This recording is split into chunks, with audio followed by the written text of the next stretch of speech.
इकडनं आई होती, इकडनं तिची नंदन होती आणि ते तिचे मिस्टर आणि तिचा त्या पोटीचा मामा आलेला होता, ते साईडला झोपलेले ही छोटी बेबी इथे झोपली हो कळालं नाही ते काय झालं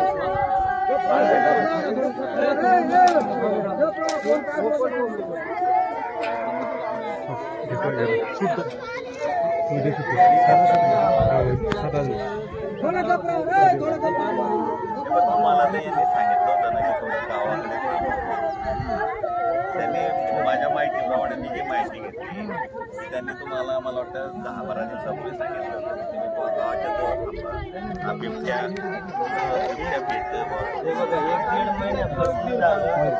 आता आमच्या लोकांचं कसं असतं सर, याच्यावरती जीवन असतं. जे शेतकऱ्यांनी तुम्हाला इतर वेळेला कोणी सांगतं का की तुम्ही तिकडे थांबा? जे शेतकऱ्यांनी आम्हाला बसवायला सांगितलं तिथं बसतो आम्ही. मान्य आहे ना, पण समजा ज्या वेळेला अशी अडचण असेल त्यावेळेला आपण थोडंसं सांभाळून घ्यायचं.